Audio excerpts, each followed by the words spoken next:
All right, everybody. Good evening around the world, wherever you may be at. We want to thank everyone in advance who's going to be on this evening. And for those that are going to watch the replay of our show today, we had some awesome ladies that are going to be on with us this evening. In our first half of the hour is going to be Miss Beverly Worthy Bossman, who is going to let us know a little bit about her personally and also on a business level, just letting us know um, where she came from and where she's at right now. So we just want to get into it. And I personally want to say thank you very much, Beverly, for reaching out to me. I was putting it out there in some of the Facebook groups, and she reached out to me, and I really, really appreciate you. I always say it's not a mistake, even if it's a positive or a negative. I feel like you can really learn from the experience. So I thank you so much. We are located in Atlanta, Georgia, but we are heard globally. So we just want to make that clear. So, Beverly, why don't you let us know some things about you personally, kind of where you came from? What is your why for what you do? Okay. First of all, thank you so much for having me on your show. I really do appreciate it, and You're happy welcome. birthday to everybody. Um, I really don't know where to start, so I'll just pick somewhere to start. My why behind what I do an ordeal that I went through about 7 years ago. Long story short, I had to start my life over. I was living in Germany with my first husband. He was in the military. And when we came back, well, I was over there for 4 years, and I was a stay-at-home mom, not really by choice, but there just wasn't like a lot of hiring going on. So when I came back, we separated like immediately. The day we came back, we separated, and I ended up living with my mom, with my daughter, who was like 4 at the time. And the economy had tanked. People were losing jobs left and right. So I couldn't even pay anybody to let me at least get an internship. I could not find a job anywhere. So I just was really battling depression, battling the culture shock, because I had been away for 4 years. And when I came back, it was like time had gone so fast. I didn't know anything that was going on. So um, fast forward through a lot of prayer and a lot of, like they say, sweat equity. I really put in the work to kind of come out of my depression, and wherever I could like volunteer, wherever I could speak at somebody's event, anything to just get me back into society is what I did. And I got really, really active in my church. I joined the drama ministry, and that's where I learned how to do all of my writing, well, express myself in my writings. And saying all of that to say, fast forward many years, I'm remarried. I have a blended family, and I've written 4 books. And my why is so that any woman who has to start her life over, she can really do it. I may not Absolutely. go through, a lot of horrible things that anybody has gone through, but it's about faith, it's about perseverance, and it is about literally doing the work. Absolutely. That's true. Very Absolutely. true. You watch a lot of TV shows, and they show people in the bad spot, and then they show them in the good spot. But what Hmm. about the queen? What do you do? That's What true. happens when you have no friends? What happens when your family have their own issues to deal with? What Yep. if you whine and complain every day? What if you have no boots to have bootstraps to pull them up? Well, what do? You got to find something inside of you or outside of you to make you push forward at least through the end of the day. Absolutely. Don't look so far into the future. Well, in 3 months I'm going to be here, or next year this time I'm going to be there. It's just about, let me just make it through this day. That's That's true. that's my why, to help women to really just get through the day if they have to. So that's Absolutely. I mean, yeah, you just don't know what the future holds. You can't really say what's gonna happen, ahead of time. So yeah, you just have to like you said,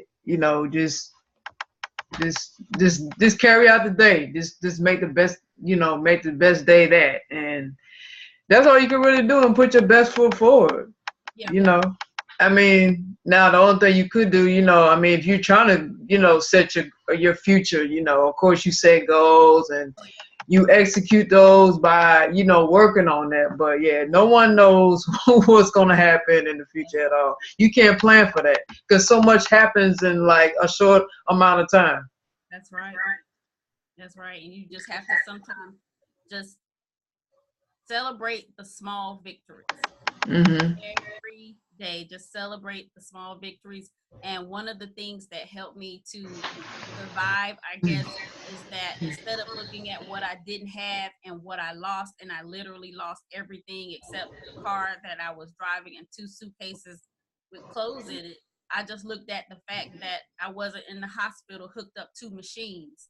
I wasn't out on the street. I had family and friends who did care about me, and I was in a situation to where I could get a job. My first job was working at a deli in a grocery store, and I really heard the comments of the people. Wow, you working in a deli. Not that I thought that I was too good to work in a grocery store, but I had some college education, and people like, you working in a deli. And I was acting like I was getting paid $1 million an hour, because when I was overseas, I was by myself all day, every day for 4 years. I didn't have anybody but me and my husband and my child, and we were having a really hard time being married, so it was just me. So I heard it all, but I just was like, if I can just make it through today, then I'll check out tomorrow when that rolls around. So I want to take a quick pause. I want to introduce ourselves. Thank you, Stony Boseman, for coming on. Thank you, Stony Boseman. We hope to have Stony Boseman on as a future guest himself. He's just the connections that I have with people and how they come into my life. I'm so blessed and I'm so fortunate for people because, our show is, we're really looking for individuals with truth who are genuine.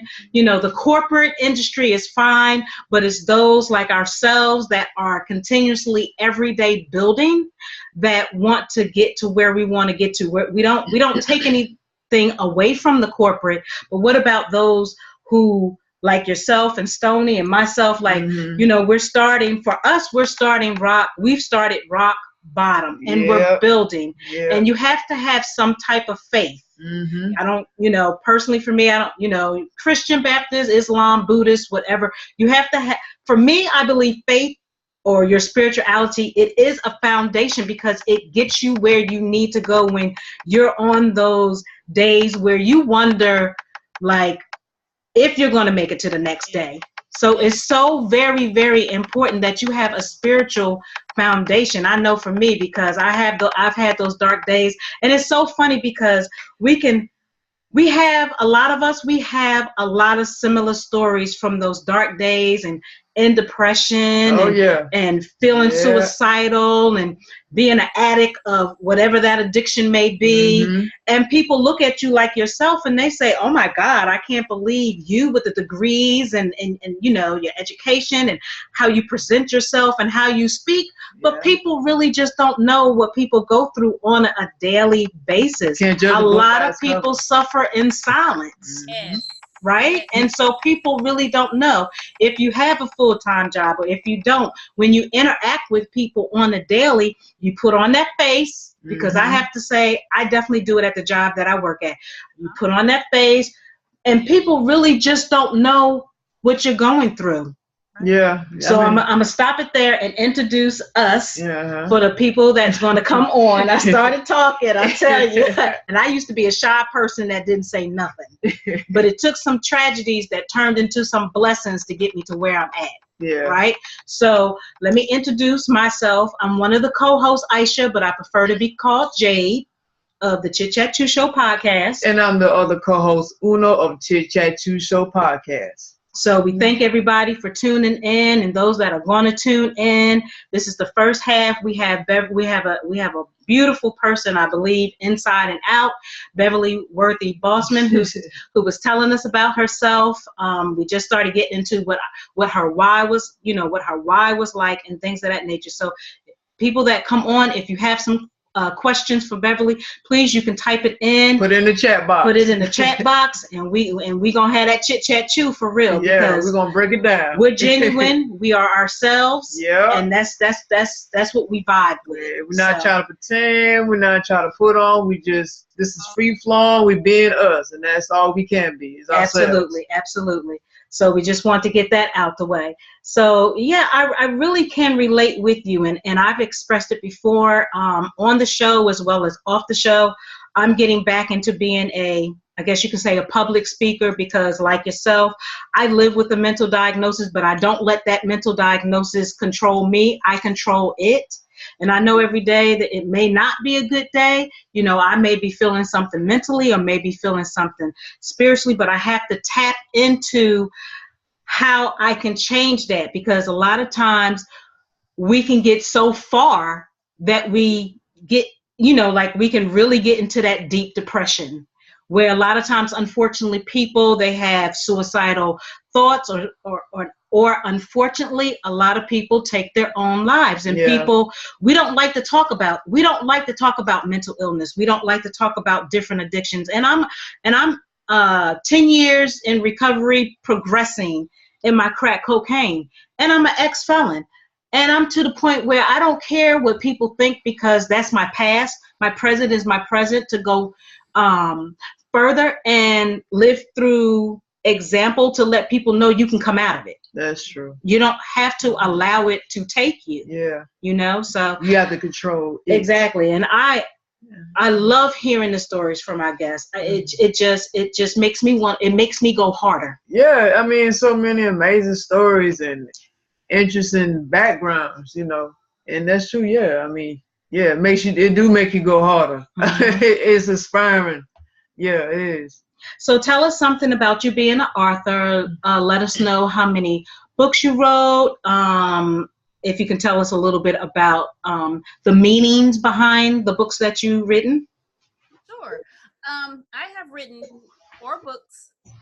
3 are paperbacks, and 1 is an ebook. And the first one, it was about 12 pages long, and it's called I don't even have it in front of me. I forget. It's like a pamphlet size. Blood, Money, and Eternal Love.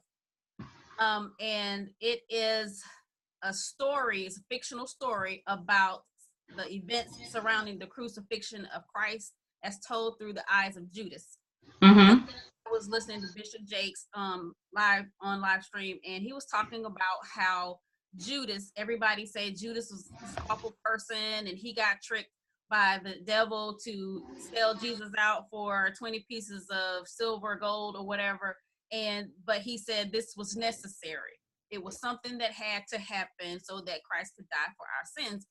And I just began to think, what in the world was going through his mind the whole time? He knew he was going to set him up, and this thing just began to play out in my mind. And so I just sat down, just started typing.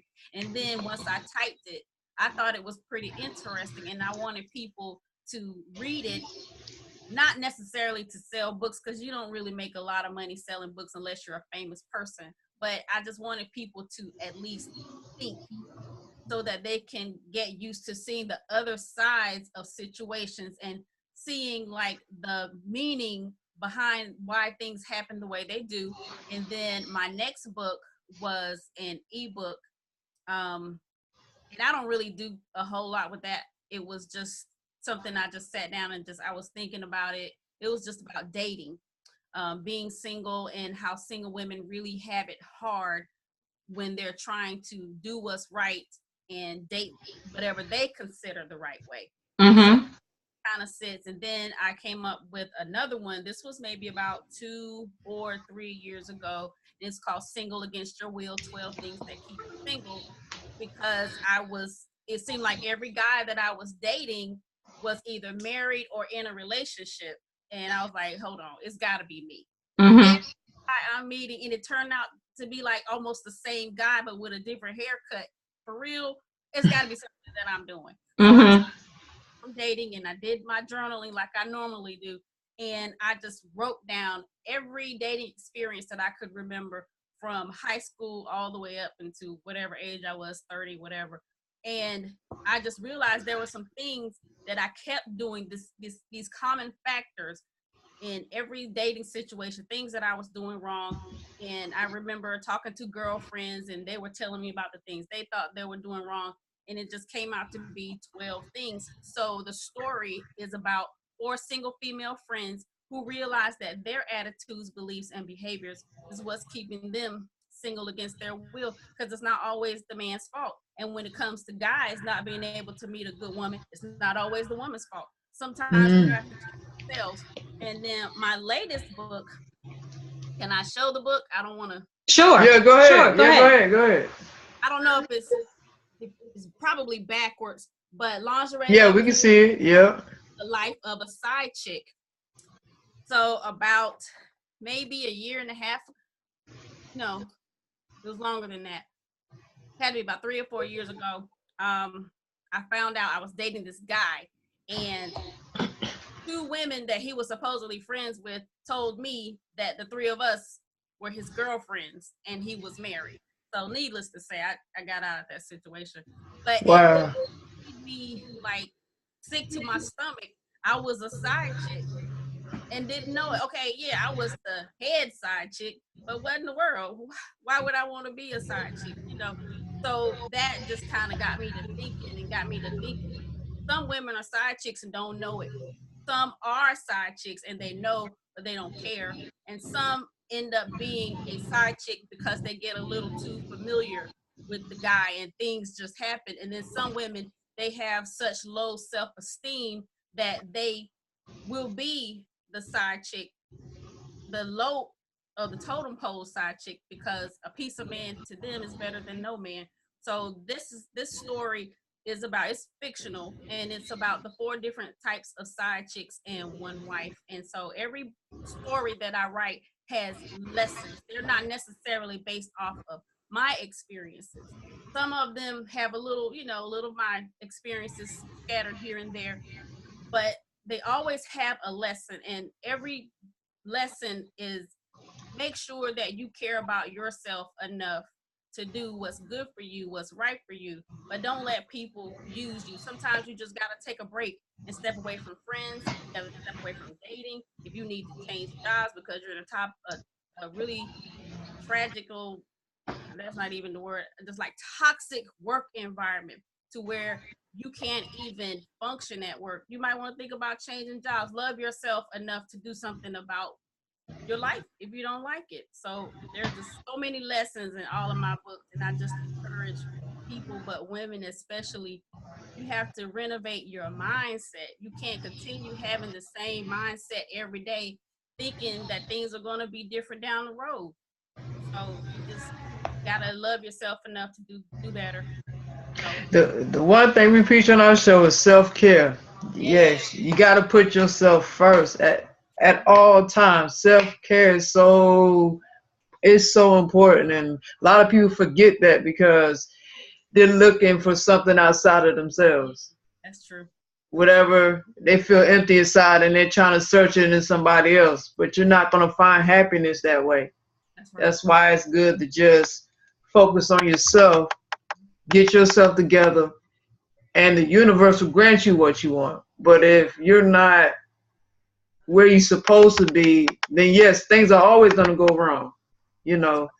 And what you were saying about relationships, how you know, you said you kept attracting the same kind of guy, Mm-hmm. and I know what you said. It must be you, and that's good that you take accountability for the men you pick, because a lot of women always point the blame at the man, and they don't want that mirror on them. They don't want nobody to judge them because of the men they pick. But that is key, because a lot of times the men that women pick is a reflection of themselves. They go for the level of men that they go for. That's the level that they're at. Mm-hmm. So yeah, you just really have to take your time and figure out where the guy's at, saying, what he's looking for in life, what's his ambitions, does he have morals, there's a lot of things that you gotta look for, so I mean, yeah. So I mean, that's good that you was able to look at yourself and analyze what can you change with yourself to make your situation better far as future relationships with men. You're exactly right. It takes a lot of balls, though, to admit that you wrong in the situation. I had to. It got really bad. Like every guy I was meeting was either married, in a relationship, and had a whole bunch of women. It was like, okay, time out. Something's wrong somewhere. It can't be all of them. It's got to be me. So it happened. I would say once I cut certain people loose from my life because I was making friendships an idol. And with that, when you're constantly talking, you can't hear it. You can't even hear yourself think, let alone hear your God talk to you. So I had to cut certain people out of my life or cut down the times that we interacted because I wasn't making any progress. I was like the hamster on the wheel in every aspect of my life, especially dating. And once I cut back some of those people and stopped going to those places, not that I was going to bad places, but when you go to places and you just like, why am I even here? They don't even like me, but they like her, but they invite me because they know I bring the best dishes or whatever. When I took myself out of those environments, it was just like a light bulb went off and all of these answers started to come like, wow, I could have been freed a long time ago. That's why Right. I take who you call friends. You can't really choose your family. You can choose how often and how long you deal with them if it's that type of situation, but you can definitely choose your friends and change your environment. So, Yeah, I agree with you. I mean, that's definitely important too. I mean, yeah, changing your environment, changing the people that you have around you, because that definitely can have a huge effect on your life if you choose the wrong thing, because everything can go downhill so fast, you that's know. right. And once you remove that toxic energy out your life, and things do change. That's right. Things do change, and but some people wake up early, and some people wake up later, and some never wake up. Some people don't never learn their lesson. I like that Yeah, because that's true. Some people never wake up, and then they want to get mad at the people who wake up early and late because they just right. they say you've changed. Well, of course. That's part of life. You're supposed to change. You're not supposed to stay the same forever. That's not growth. That's you right. you're always staying stagnant. Yeah, that's very true. You know that old saying, misery loves company. Yeah, When people see you advancing, whether it's financial, spiritually, mentally, emotionally, when people see you going in a positive direction and they're just, like you said, stagnant, Mm-hmm. they don't like that. So they'll nah. try to do or say anything to bring you down And they'll try to keep you down. and keep you down. Yeah, And it's unfortunate that a lot of times it's our family yeah, that does that, that's true. and they don't support. When you, not all the time, but when you say to people, especially when you're having a conversation with your family, and you say, you know what, I'm going to put my faith into action, and I'm going to step out, and I'm going to have my own business, they think you crazy. They think something's wrong with you. And they say, well, you're not gonna achieve yeah. that. You need to work that typical 9 to 5, 8 to 5 job. So many negative comments. So yes, so many. And you're like, really? You're supposed to be fam. You're supposed to be family. You're supposed to support me. But then on that other side, if you have a product that you're selling or a service or something, they want it for free or Oh on the yeah, low. yeah, And I mean, come on. And then they'll say, well, we fam. No, you need to still maintain yeah, there's bills, there's responsibilities that yeah, still need to be taken care of, yeah. and you really have to market yourself out there, brand yourself out there, definitely when you have your own And a business. lot of times they're not gonna use that approach for you, like far as marketing and promoting anything else you need far as your business. They're not gonna contribute anything to it. No, But they're quick to give you negative comments. say Yes. again, that is so true. It never fails. Never fails. Yeah, they won't help out, but they want the help out. Yeah, Yes, yeah. yes, absolutely, absolutely. So that sounds like that's tying in what you said earlier into the mindset renovation specialists. Mhm. Tie that into what you were just talking about. So, through my re- through my time, once I got back, I realized after probably a year that of living with my mom, not working, not doing anything, like I got to change the way I think if I want to change the way I'm living, or it will be 10 years down the road and I will still be living with my mom, unemployed, depressed, and all of this good stuff. And I just have to change the way I think. And I was going to church, and I was going to a word of faith church to where they taught us how to think and speak and listen to things that were positive.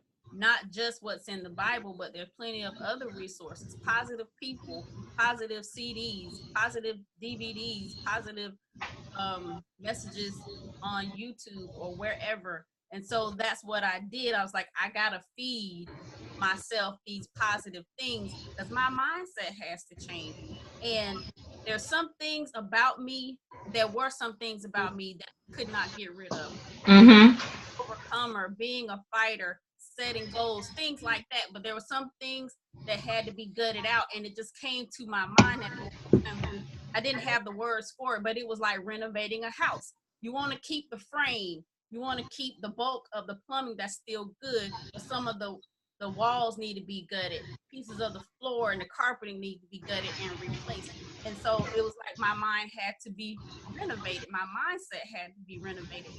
And once I kind of put the plan into action, I was like, with or without support of my family and friends, this has got to get done. So I put steps into place and I took baby steps. Like, if I could just make it through today and accomplish this goal here, read this one page of this book, put it into action.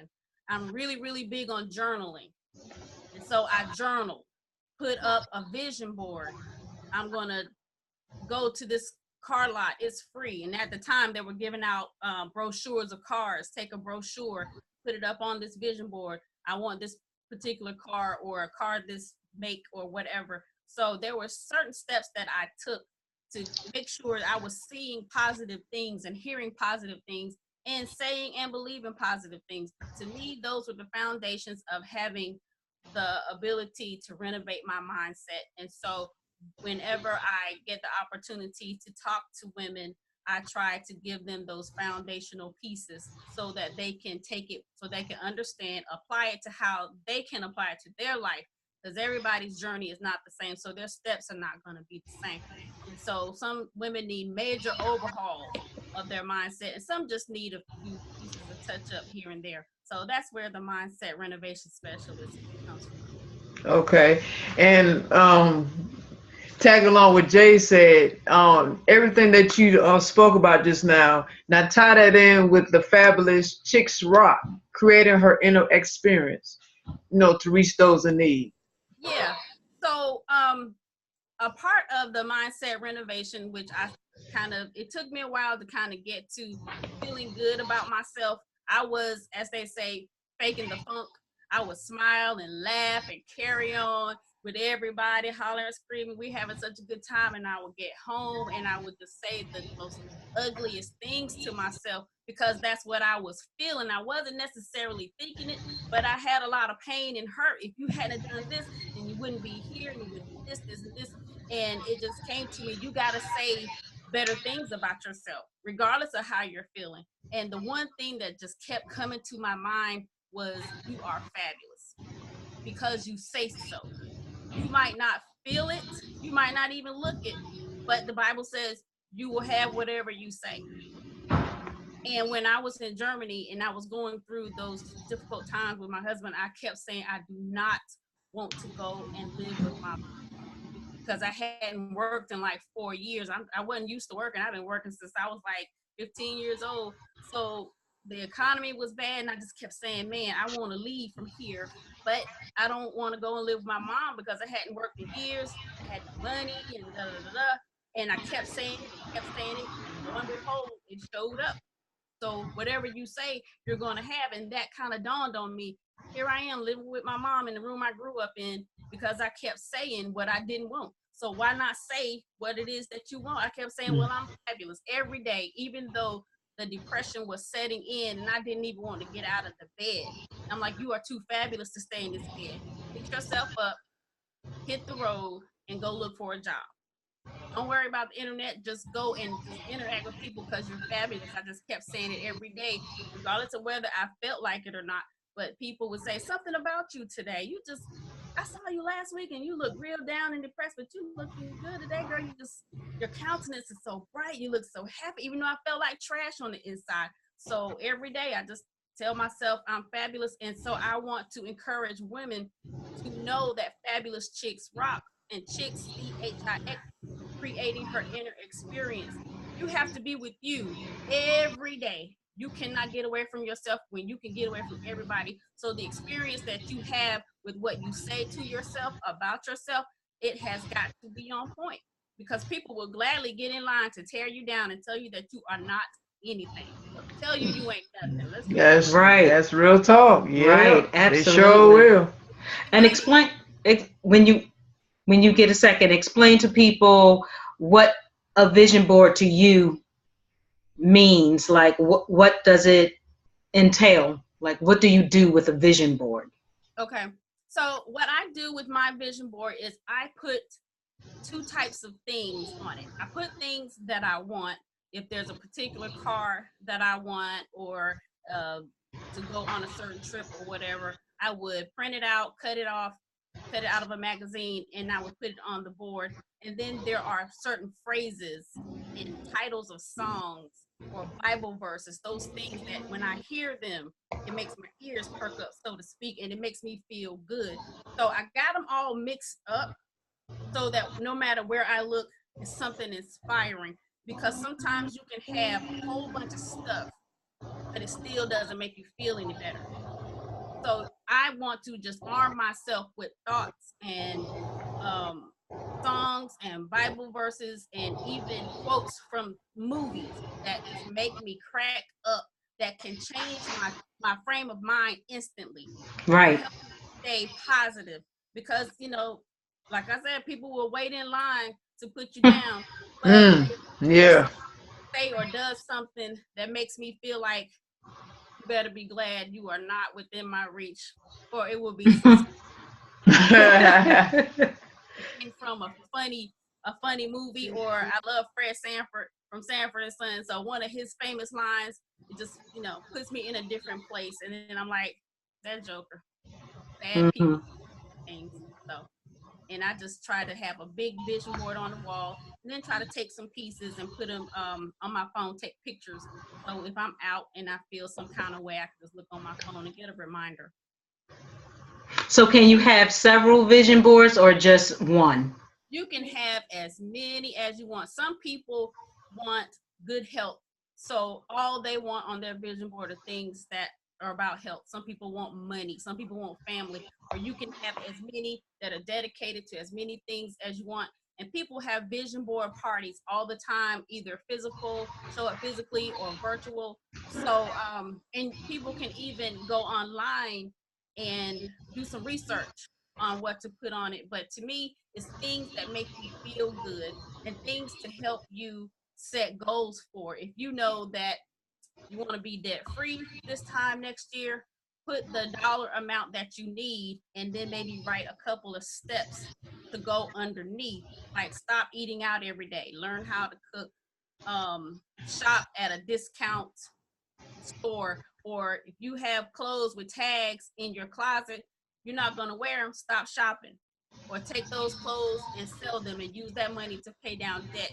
So it could be as simple as some step-by-step instructions on how to achieve those goals. It's not just looking and looking and looking. I'm going to get that one day. That's what keeps me energized. That's what keeps me positive. So I do have a list of things to do to achieve those things that's on the board that are like materialistic. Absolutely.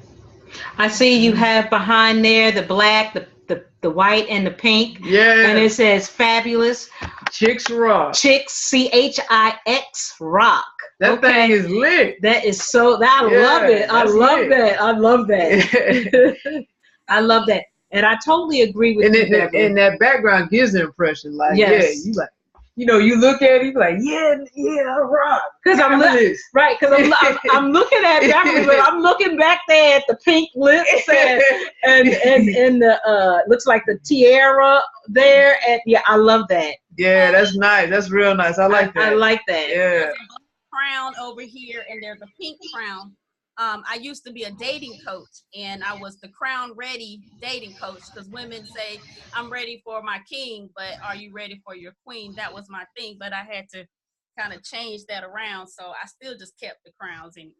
Okay. That's what's up. Okay, and I definitely am in agreement with you, Beverley, about how important it is to keep ourselves lifted with positive affirmation, Bible scriptures, meditations, chants, positive music, because I believe music plays an impact as well. You have to be careful about the type of music that you listen to, because that could go negative. Mm-hmm. You know, that can go negative. That can shift your energy. Right, that can shift your energy. Yeah. Absolutely. You know, I'm into the incense and the sage. Positive quotes are great too. And the crystals and the stones. Yeah. I like to just combine. If it feeds my soul, and that, you know, I agree. If it's because we all have individual how we like it set up. So I'm all about, if it feeds your soul positive, use it. Use it. And definitely, like you said, Beverley, we have to watch the people that we're around. It's so important, because they could just bring in, they can just try to feed our souls with a lot of negative stuff, and they're miserable, and just whatever, whether it's family, friends, or co-workers, you know, all kinds of stuff. Yeah. And sadly to say, and it's not knocking either, you know, even our faith-based, where we may go, you have, that is so like, trying to put that Yes, Lord. Yes, Lord. woo, you have to be careful. You have to be careful, because I have grown up from the belly in church. You know, my mother got ridiculed for certain things while carrying me, and then of course once I, you know, being born and went to church and saw so many different things, I will say I'm very appreciative of the foundation that it gave me. But a lot of times they say, well, go find yourself a good mate in church. A lot of times that's not always true. No, ma'am. Yeah. No, You have to be so careful. Yes. So careful. I don't know. It's like they want that imaginary perfect life for you. Like they try to control. It's all about control. It can be. Yeah. It can be. Some of the biggest players go to church. Oh yeah. That's unfortunate but true. There's a lot of fake people up in them churches. Say it again. Unfortunate but true. You know, so you have to find your niche. Church is in you. You know, and church is in you. You know, it's a building. I'm not knocking anybody who goes to church or anything like that, but it starts within you first. Right. You know, so we're made in the image of the Creator. That's So right. and that one line says a lot. So it's already there. It's about manifesting what he's possessed, like what he's given you, That's right. and use it to your best ability. But you're not gonna fight in no building. I ain't trying to knock folks, but I'm just gonna speak the real. You're not gonna fight in no building. You gotta search yourself. That's right. It definitely does start with self. Did you wanna? Oh no, I'm Okay. good, yeah. And so tell us about the certified life coach. How long have you been a certified life coach? Well, certified almost a year. Okay. But I dibbled and dabbled a little bit here and there with, talking to people and trying to do what they call the bootleg coaching. And I had an opportunity to get certified and take the classes and all of that. So that, to me, it really helped out a lot, because without it, you are just listening to people and just giving them advice. But once you take the classes and you get certified, you learn that there are procedures and there are steps. Because one of the biggest takeaways was, most of the time we already have the answers. We either are in denial, or we do not know how to get those answers to make sense, to come out. And people need, when they go to life coaches, they need structure. They're going in for a reason. Because counseling, because you're not certified to counseling anybody, you haven't gone to school for it, you haven't received any type of I forgot credentials for it. You are just trained to know how to ask the right questions and give people assignments to actually sit in front of you and write it out, or take it home and write it out. Like, how do you feel about whatever? What steps could you take to, like, for instance, if you have a best friend who is like very, very toxic, what steps can you take to recover from what she may have done to you, but not take it out on her? Just different things, because you have to do the work. I can tell you to do it, but it doesn't mean that you'll agree, because a lot of people feel like they're being attacked. So it just gives people an opportunity to really, really think. Sometimes take themselves out of the situation and look at it from another person's standpoint. And that really helps out a whole lot.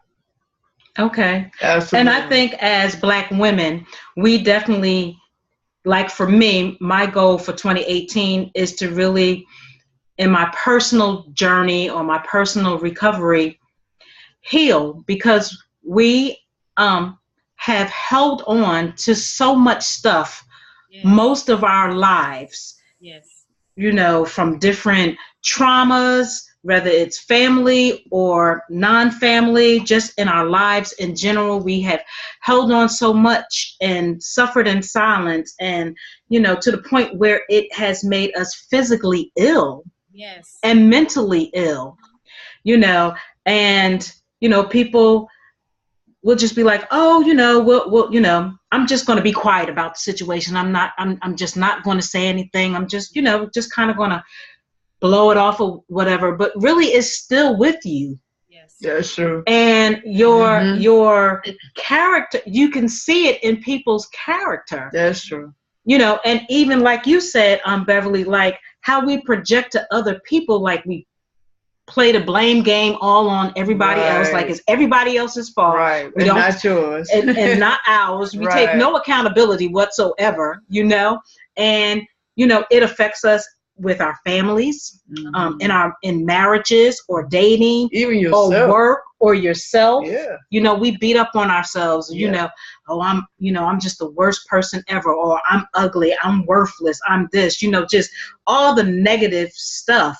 You feed it. And you just feed into it. So, like I said, a goal for me is really, 2018 is a journey to recovery, because you just get to a place where you're tired of being tired. Yes. And you want to heal, and really mean when you say, I'm healed and I forgive, whatever that looks like for us. Right. to feel confident in it, because how can you work or how can you have a business, because it's going to reflect, people are going to see it, right? Mm-hmm. I think Yes, people are going to they're see gonna it, see it now. because You can't hide it. you can't hide it. And Right. so you're not allowing good people, I guess, to come in, Or helping people. Yeah. or you just the A person who's attitude. open to wanna, help you or assist you or support you, Mhm. That's right. to help you in your situation or whatever you got going on in your life, and you just shut that off. Right. So blocking the blessings, I always, I'm learning. You're never too old to learn. I say that. No, You're never never. too old to learn. I can learn from someone younger. They can learn from me. Mhm. We can just learn from each other. It's about, I think, supporting. Again, especially general, yes, but especially in our Black and brown community, Yeah. we need to support each other. We have tendencies a lot we can't stand each other. Yep. We can't give a compliment without somebody catching the attitude It's getting sometimes, ignorant. and right. And some of us get that mindset like, well, I got mine, you got to go get yours. That's right. Crabs in a barrel mentality.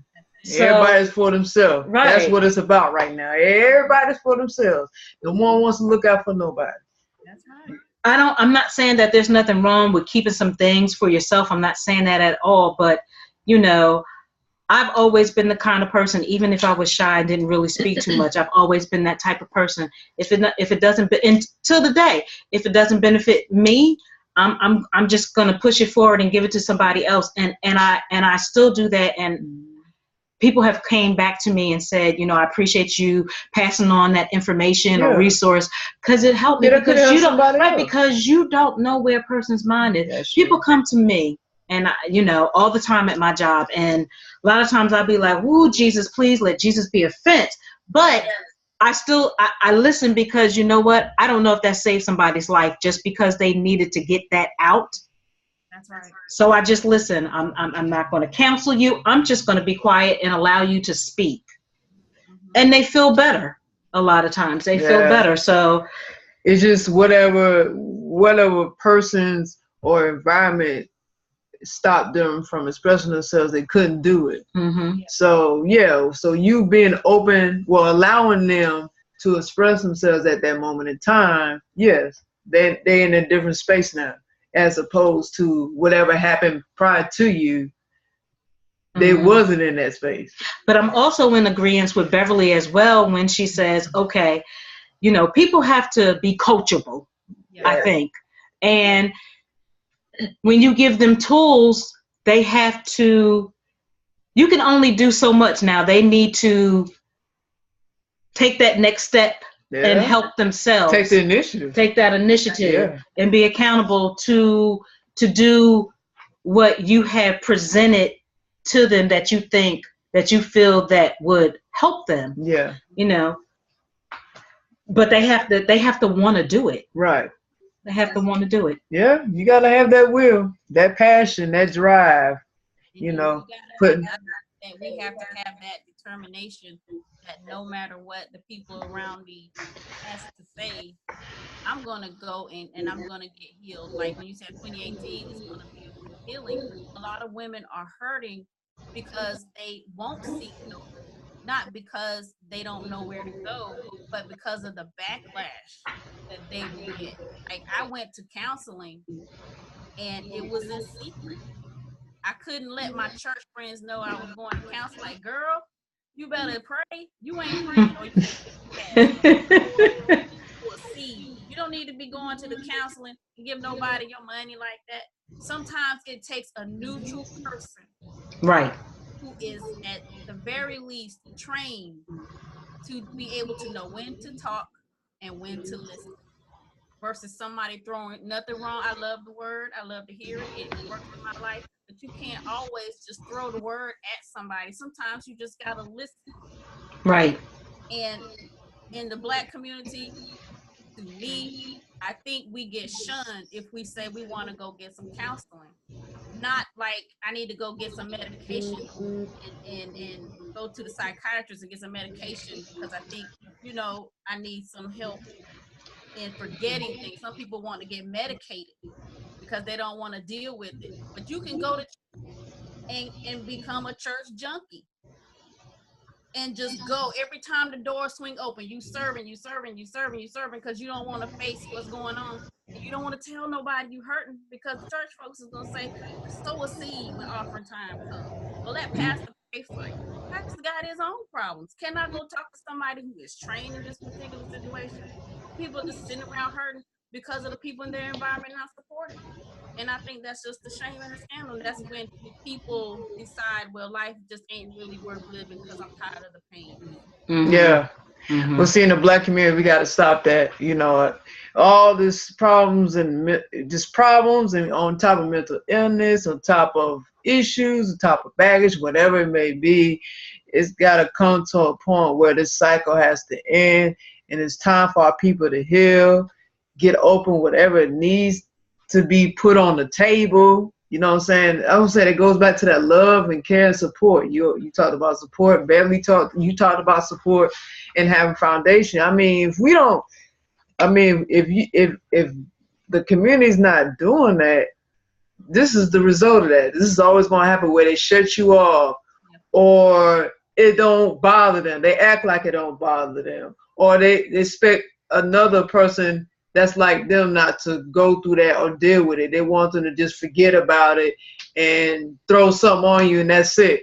And it takes care of the problem, but it doesn't. So yeah, at this point, it's just right now is a state of getting it all out on the table, letting each other know where we at, being concerned, caring. Mm-hmm. And that's where the healing starts at. Absolutely. So Beverley, in your final words, what would you say? First question, what would you say to aspiring women who want to go into business or are newly into business? What type of advice would you give to them? I would say make sure that you know why you are pursuing this particular business. It has to be for more than money. Because there will be times when the money's not coming in. Yes. Yep. Woo. Damn way. That's true. Right. Why are you doing it? Why? If it's for the money, then make sure it's not service based. Make sure that you're not serving people if it's all about the money. Do some drop shipping. Get some money coming in that way. Know why you are choosing your business or your career path. And what was the other question? Well, I was going to ask also, when you got done saying those words, let everyone know your social media links, how they can get in contact or reach out to you. All right. I am on Facebook as Beverley Worthy Boseman, Boseman, and I am on Instagram as Beverley Boseman. Awesome. That is so awesome. So I invite you, if you can, to tune in to the next guest. I hope I'm saying your name correctly. If I'm not, please let me know, because I try my best to say everyone's name correctly. We don't want to butcher nobody's name. We don't want to butcher nobody's name up. We have our next guest, Miss LuSundar. Is it Everett? Yes. Miss LuSundar Everett that's coming on. And Beverley, if you would like to stay on, she is she's a enrolled. She's an enrolled agent.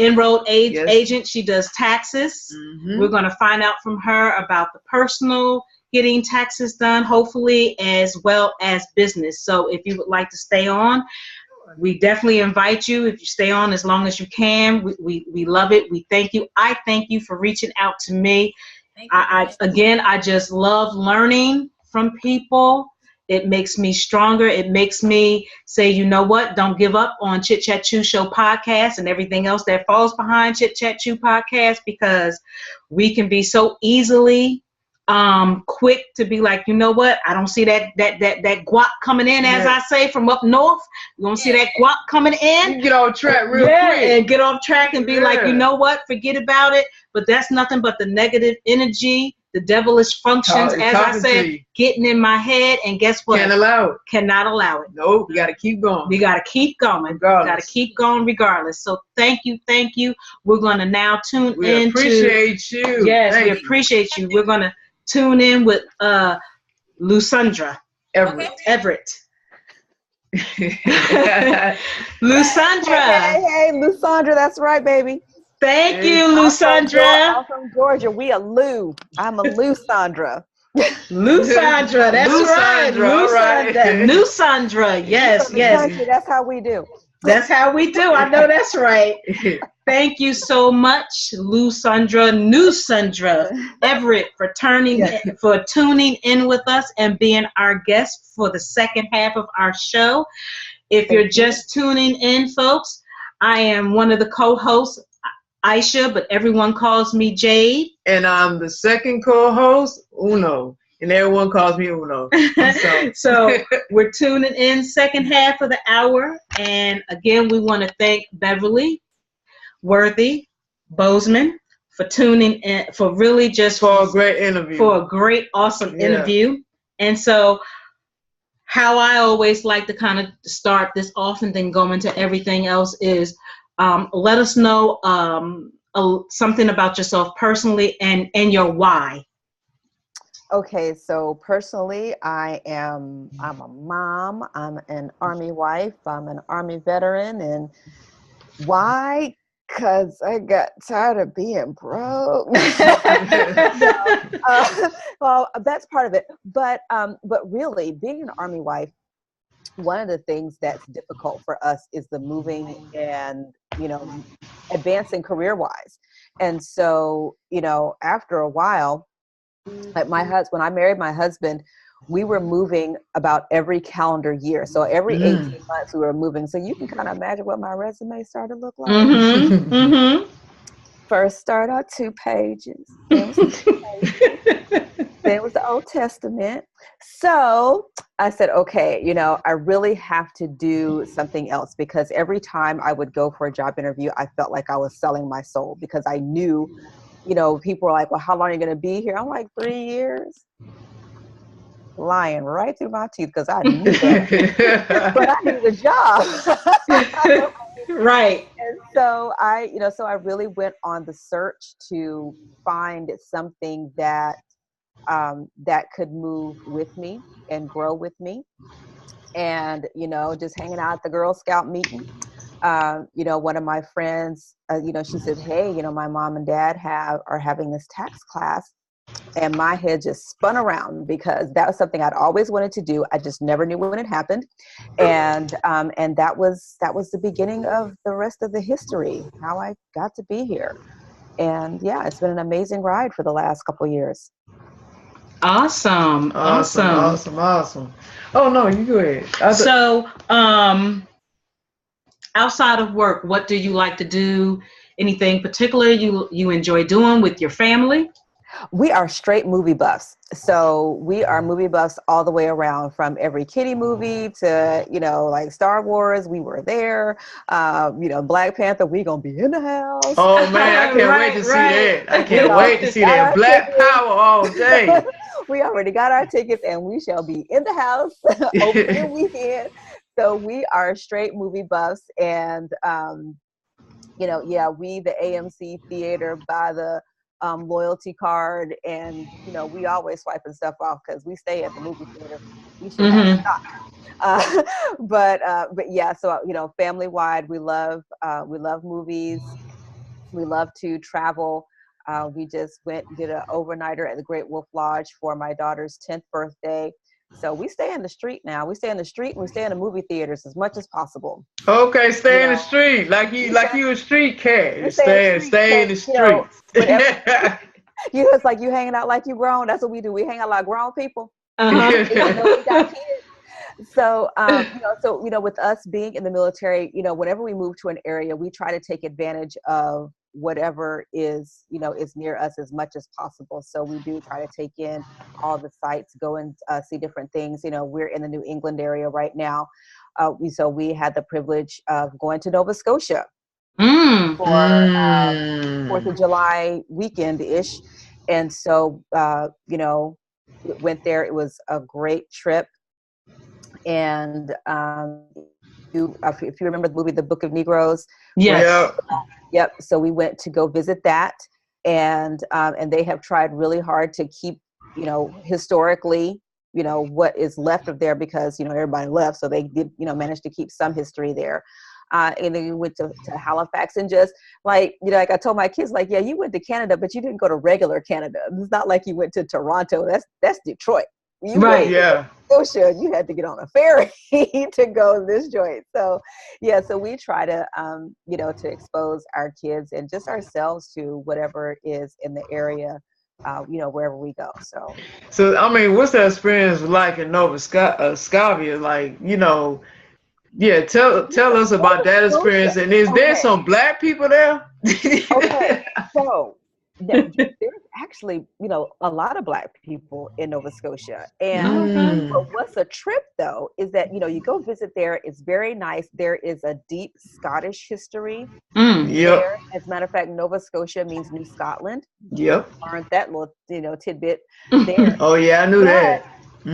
But we found out, just recently, that there's like a serious, been a history of serious racial tension in Nova Scotia. And so we didn't know that. I mean, like, you go there, you're a tourist, I guess they know you're a tourist and everything. So they don't fool with you, but but it wasn't until after we left there that we found out there was serious racial tension there. But even still, there is plenty of Black folk in Nova Scotia from all different, there's the diaspora is definitely represented in Nova Scotia. Interesting. Interesting. That's interesting. Where would you say one of your favorite places that you've lived? Yeah. Where would you say one of your favorite places that you lived or traveled to? Okay. So I'm an Army brat also. So I would totally do Europe all over again. Okay. So I've been like tugging on my husband's coattail, like, can we please can we try for a European assignment, please? And he's like, no, because I know you and you got a passport. And I said, that's right, because all you're gonna see is tail lights, like toot toot. I got a passport book and I know how to use that baby. But Europe, I went to high school in Europe, and so that was definitely a memorable time for me. But being married to my husband, we've had stateside assignments, and one of my favorite places, St. Louis, was good. Had a great time in St. Louis, but I also lived in Paso Robles, California. Paso Robles is it's wine country, so there's San Francisco and there's LA, and in between there's a bunch of dirt. So Paso is right in the middle of the dirt. Yes. And I will never forget the night that we got there. The Mid-State Fair was in Paso Robles. Y'all, they had Earth, Wind, and Fire. I told my husband, I was like, babe, we can hear Philip Bailey off our balcony. Right. Philip Bailey, we sitting out on the deck. I'm like, that's Philip Bailey for real. Right? And we couldn't get tickets. Oh, you silly. You really silly. Okay, sorry. No, it's fine. I love it. Oh my God. No, bring it. We love it. Whenever you say California, my antennas go up because I lived in San Francisco in the Embarcadero area, and I'm telling you, I had a blast, and I went to travel in the Bay Area as well, and kind of the outskirts of San Francisco on the opposite side. Like, I just love San Francisco. Yeah, we lived in Dublin as well. Okay, Dublin. Yeah, so we lived in Dublin as well. So we did 2 trips to California, but Paso was definitely one of my favorite spots because, it was interesting because it's this, small little town where everybody kind of knows everybody because you go to the grocery store and people look at you like, oh, I haven't seen you here before. I'm like, well, that's nice because I haven't seen you either. You either.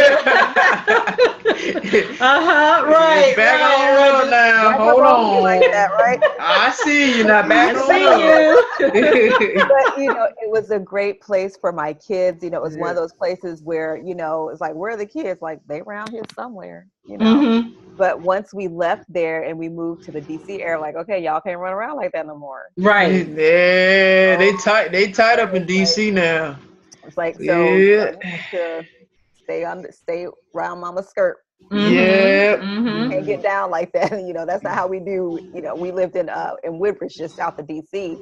Like, no, baby, you can't run around like you're crazy out here. Nah, it's restricted in DC. Yeah. So what state are you? What state, if you can? What state are you originally from? What I'm city? originally from Georgia. I'm from Okay. Hey, Georgia. Hey. Okay, I'm so from Georgia. if you know Sylvester, okay, that's where I was born. So Sylvester, Tifton, Albany. That's Okay. Okay, Yeah. Okay, cool beans. So you country. That's for real. The country, Yeah. yes. eating sugar cane in the summer and everything. Yeah. Yeah.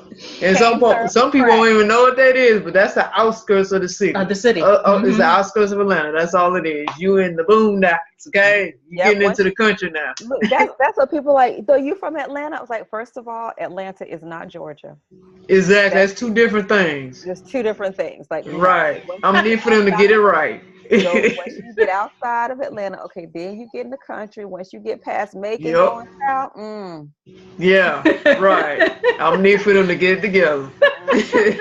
nope, I still don't go to Forsyth County. Don't play me. I love it.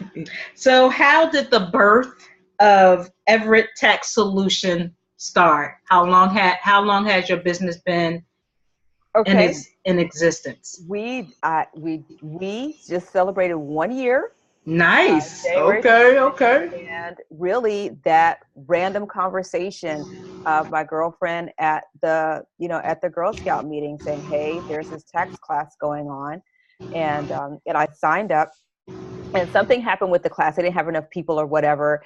And then, about a month later, her mom, she said, "Well, we have this online class." I was like, "Why didn't y'all say so? I could have been done, right?" So, I went through the online class and I went to go take the test, and the owner, his name was Mike. And I took the test. Mike said, I said, "Okay, I'm done." He said, "Did you pass?" I said, "Yeah." And he stopped and he says, "Nobody passes on the first go around." I'm like, "Okay, I did. What's next?" So that was December. So that started my first tax season in January of 2016. And then by like mid-February, he's like, "Look, I got to go to DC for a couple of weeks. Here's the keys. You're in charge. Call me if you need something." I was like, "Sweet, time out. I just got here. Like, how you gonna give me the keys? That ain't how this works. Because this is lady that's been here for 10 years. Then there's me. He's gonna give me the keys or her the keys." He's like, "I ain't got time. You the keys. Call me if you need something. Holla at your boy." Okay, so then I suddenly became this office manager for the tax office. Didn't see that coming. But, over the course of that time, just during the tax season, just talking, he kept saying to me, he kept talking about next tax season, and he kept saying, "When you take your test." I was like, "What test? I just took a test." He said, "Well, yeah, you have to take one every year." I was like, "I don't want to do that. I want to take a test every year." And he said, "Okay, well, then you need to become an enrolled agent." Cool. So that was March. May, I was in school because the local community college was having a course. And you could buy books online and study online, but I need interaction. I need discussion because I will veg out after that long course. So and it just so happens that my instructor was an Army wife. See, this is how God works. Okay. My instructor was an Army wife, because even still, I was like, how in the world am I going to do this?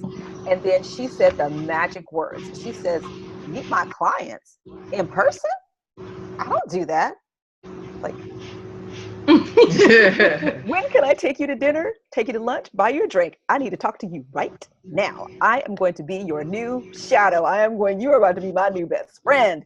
And so, so she really helped to guide me and say, "Hey, you get this enrolled agent thing done. You can open your own business. You can do all. You can service your clients virtually and call this a day. And so I was done. So I went through the testing and enrolled agent. And just to explain what that is, because usually in the marketplace, nobody knows. Everybody knows a CPA, but nobody knows what an EA is. So an enrolled agent is the highest certification awarded by the IRS. That basically says you studied the tax law, you have demonstrated proficiency, you've taken a 3-part test, and the IRS says yes, that person knows what they're doing. And yeah, so that was it. January 29th, I passed the last exam, and I was on my Facebook wall crying snot and boogers because I was so excited and so happy. It was a long time coming. And yep, I came home and I bought my software, and the rest is history. So here I am. Congratulations on that. Right. So let me thank people. Oh, go ahead. So before Uno gets asked questions, we want to thank Stony Budsman that was on earlier. Appreciate you, sir. We want to thank Judy. Hi, Judy. Hey, we want to thank you for being on, and we want to thank Vaughn. Thank you, Vaughn. Don't know who you are, but thank you. As well as our guest that was on the first half of the show, Beverley Worthy Boseman, and she was a military wife at one point also. So that's what's up. And I'm partial military brat myself. So we want to thank everybody that had came on, and if you had to leave, that's cool, but we thank you for taking the time to come on and check us out. Of course, the replay will be available if you don't get a chance to stay on and hear it all, but hopefully you will. By the end of the week, everything should be uploaded. So go ahead. So now you specialize in home business taxes, cryptocurrency, and tax debt resolution. Now, what made you get into cryptocurrency? Because I know that's the new wave now. Everybody's getting into the whole cryptocurrency, digital currency, and making profits from it. And it's a new controversy where, you know, the gap between IRS, the government, and crypto, and they're trying to take it over. But what made you just get into cryptocurrency? Why was you interested in that? The lack of education. Okay. Because the IRS had already issued guidance on how cryptocurrency was to be treated and how it's to be taxed. But people was talking about making the money. They were not talking about the tax part, because and this is one of those things that is prevalent online in the home business industry, period, is go see your tax professional. Well, normal people really don't have a tax professional. Normal people think they just have to go to H&R Block or one of the other, tax, and that's the only place you go to get your taxes done. Okay, so most people don't have a tax professional, and so I said, okay, this is a disaster waiting to happen. So I really started studying the tax guidance behind cryptocurrency. And, I really started talking about it, doing it on my live broadcast. I have live broadcasts Monday through Friday, and really talking about this because I knew about the IRS case with Coinbase that really wasn't being talked about. And so that was one of those things that I saw this trend happening, and I said, okay, let me really start talking about this and educating people. Now, don't get me wrong. I was, talking about and educating people, and they was giving me the side eye because all of the millionaires that have earned all these hundreds of thousands of dollars in cryptocurrency had not said these things. Like, okay, cool. You can go listen to the person, but I'm telling you what's happening on the tax streets, okay? Because that's what I'm doing. So, so then when IRS won their case with Coinbase, then that's when the floodgates open up. And oh my gosh, this guy is falling. We gotta pay taxes. Like, I've been telling y'all for 7 months, y'all gonna have to pay taxes. Why y'all acting brand new now? They was acting. That's what they was doing. Like they were big shot because they got some cryptocurrency. They finna blow some crypto money. And I'm sitting up here like you sitting up here swiping your Bitcoin debit card like it's your job. Y'all rubbing the paint off the, you know what I'm saying? Like you have to report all of those transactions. And so now we're on the back end of that, and you know, people are like, oh my gosh, yes, you got to report every Bitcoin during Starbucks. Yes, you do. Yep. Good luck with that. Right. Like, and that's why, you know, that's why tax professionals, CPAs, are charging so much for these cryptocurrency returns, because of the reporting that has to be done. Like, told you. But really, you know, but how I got into tax debt resolution and specializing in home business taxes is, number one, I come from the home business industry. But one of the things that I noticed just early on in my career is that home business owners wind up in so much tax trouble, because everybody is out there telling you how to, you know, to generate leads, get more sales, make all this money, but nobody is really taking the time to educate our, you know, our people on the back end of how to prepare for Uncle Sam. And so what happens is you get, you know, this home business owner that's bossed out, and, you know, had their first bossing out year, and like, okay, you owe the government $11,000. And then they're like, you know, they have a stroke. I'm sitting here with my defibrillator, like, not a stroke though. you know, I know CPR and everything, but as soon as you walk through, you owe $11,000. And you know, and they're like, okay, well, I got in the home business industry because I was told that it would help me save on taxes. Like, not exactly.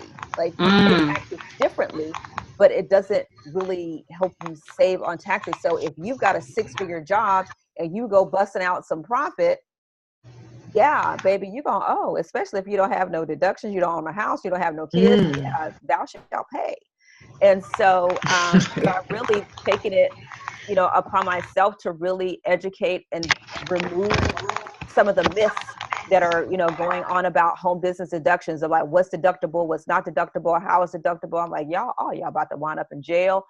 But that's okay, because that's why I started the tax representation. So when you don't listen to me and get in trouble, you can come to me and I can help you get out. It's just gonna cost you more for me to help you get out. And that's the other thing, is like, you know, people don't want to pay for that consultation. Like, why do I want to pay $200 for somebody to talk to me, $300 for somebody to talk to me? Just like you were talking about earlier, like, why do you want to pay for somebody to talk to you? Well, because when you pay for somebody to talk to you, they are dispensing their wisdom to help you avoid trouble later, because that couple $100s that you invest up front is going to save you thousands on the back end. Yeah, just that's like true. Investing that money up front to invest someone to help you get your mind and spirit healed is going to save you tons of hurt on the back end. Yeah, you don't want that. Finances. If you invest that money on the front end, it's going to save you thousands on the back end. Which makes sense. That makes sense. I mean, it might seem a waste to some people, but yeah, I mean, it's better than paying out $1,000 later down the line. Who want to do that? So to avoid it, you might as well go and kick out 200, chuck the deuces. Because come on, let's be honest, everybody spend $200 on everything else and buying liquor, going to the club, buy clothes, shoes, whatever else. So if you can invest in that, you darn sure can invest in your future on an economical level. Right. You know, and just, you know, and the thing that people don't know is that the IRS is the longest reaching arm of the law. Okay. Because if your parents and your taxes aren't right, your kids can't get financial aid. If you owe more than $50,000, you can't get a passport. If you owe the state, they will take your federal refund. They can take your house. They can sell your business. That's true. They can gank your car and your bank account. That's true. So the IRS is, you know, your tax status. They'll take everything. Changes to every part of your life. Yep. And people don't get that until it happens. So yeah, that's why I'm here. Like, look, orange is not the new black. I don't care what they say. Yeah, that's very true. And I mean, it happens. I mean, people get, you know, people get their what they work for taken from them. You know, you see it all the time. You hear it all the time. Somebody gets something, you know, confiscated, or the IRS have to confiscate their house or confiscate their car, some way to reimburse their money that you owe them. They're going to get their money either way. They are going to get their money. That is it. And the sad part is nothing you can do about it. You go sit there and just be mad. That's all you can do. Right. And so and that's why it's important. Like when people get letters from the IRS, the first thing they do is they act like they didn't see it. Right. That does not work. Right. Just so you know, right? Because in those letters, they tell you exactly how much time you have to respond. They tell you exactly what you need to do. And if you never open the letter, you don't know. And see, the truth is that the IRS is really not trying to put you in jail. They're really not trying to take your house. But if you never respond to the letters that they send you, you leave them no choice. Yeah, that's true. So it is better to you're like, hey, okay, so I owe you $5,000 and I have no money. Okay, great. There's options, there's payment plans and all kinds of options. But if you ignore the IRS, then you leave them no recourse but to take the legal route, which is to take your stuff. Yeah. Hey, I respect it. You gotta do what you gotta do. Because, I mean, that person had time. I mean, they could have opened a letter. I mean, it might have been scary, but you still got to open and see what's going on. That way you might can, create a solution, It's like you said, there's options, You might not be the richest person, but you can work something out. Right. And we have that inherent fear. It's fear that says, okay, I don't want to open this letter. And people just don't realize that you can hire a CPA or an attorney or an enrolled agent like myself to help you deal with that. But again, and let me tell you what else. Okay, let me tell you how people get here. Okay, so first of all, they go to Ray. They go to the I call them. They go to Ray shop. They go to the grocery store. It ain't gonna work. On Sue that say, hey, I do taxes. Okay, but the truth is that they don't always do your taxes the right way. And you have people that file false stuff on their tax returns just so they can beef up that refund. Right. And then you get this nice letter from the IRS says, hey, can you send us some more information on that? That's not a request, that's a mail audit, right? So with that,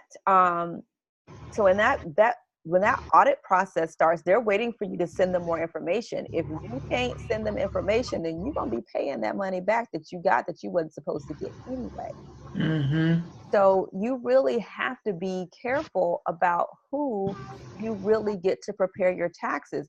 And see, the other thing is that, when people sign their return, it says under penalty of perjury. If you sign under penalty of perjury that everything in your return is true and correct and you don't know what's in the return, you lying. And just so you know, perjury is a felony. A felony. That's true. So you can't tell folks nothing. They do what they want to do. So, so this is why this is, the mission behind what I do is like, you need to really be educated about what's on this paper and not just be looking at, I need to get more. No, you need to get what you're entitled to. Now, That's I'm true. down for getting you what you're entitled to, but I have people like, how do I get more money back? How do I claim this? I'm like, I work really hard to become an EA. Number one. Number two, I told you orange is not my color. I'm not jeopardizing my professional life. Right. You gotta let them know real quick. Let them know real quick now. She's like, nah, sweetie. I'm telling you, I'm too cute for that. Exactly. You cannot be the orange is the new LuSundar. No. Yeah, it does not work out that way, right? So that's really what I do. The mission part behind what I do is to make sure that we are smarter about the taxes. It really came to a head, I think, with the election when everybody's like, oh my God, Donald Trump didn't pay taxes. He got over. I'm like, no. He followed the law. Like, the problem is you don't know the law, and so you think he did something shady. But the truth is that he posted an almost $1 billion loss that he can carry forward for 20 years. And so as long as he kept his profit under $46 million a year, he ain't owe no taxes. Okay. Like, no, you need to know the law and be able to take advantage of the law. Then you can do that too. The tax code does not discriminate. True. Okay. That's true. That's good. I mean, you do gotta educate yourself. That's very true. In all aspects of your life, you gotta educate yourself. And knowing your rights, and knowing what you're entitled to, and knowing what's supposed to work. That's important. You're right. And that's why you pay people like me, because that's what we do. Right. We be in the books. So is there paperwork in regards to the cryptocurrency? Is there paperwork that they would need to present to you? Like, what are the steps for that? Okay, so with cryptocurrency, there's 4 main things you need to know about your cryptocurrency. That's the day you bought it, the exact date, like January 1st, 2017, right? You need to know the date. You know how much you paid. That's your cost basis. You need to know how much you sold it for, and the date you sold it. Okay, those 4 things, because that's going to tell me a couple things. You're going to either, if you have a gain, then you're going to either have a short-term gain or a long-term gain. Short-term is that you hold it for less than a year, because cryptocurrency is treated like property. Okay. If you think of it like stock, that's the best way to think of cryptocurrency. Okay. So less than a year, short-term capital gains or capital loss, that is your regular income tax rate. So, the more money you make, the higher tax bracket you're in, right? Right. Okay. Longer than a year is long-term capital gain, which means that you either pay 15 or 20%. Okay. And depending on your tax bracket, you could actually pay no capital gains tax. Okay? So it's all based on different tax brackets. Okay. So if you hold it for more than a year, that's when long-term capital gain applies. Now, where cryptocurrency users got into a bad situation, like right now, people are ticked because again, they were, selling their Bitcoin, buying Ripple, Ethereum, altcoin, Litecoin, Loop it, swoop it, and all this stuff.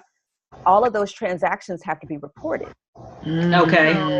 And if you have gains on all of those, and especially, with the crypto market, there are people like they're sitting there watching going, buy, and, they're making these all these different types of trades really from one coin to another.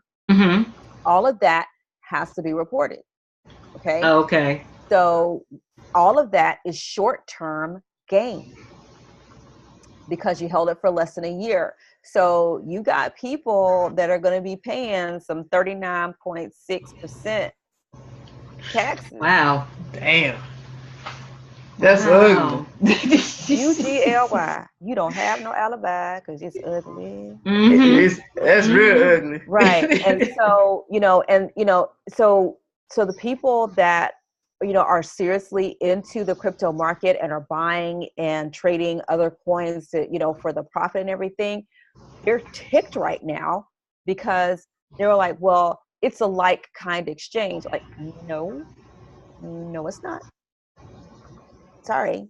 And one of the things that the IRS did with tax reform is they restricted 1031 exchange to real estate only.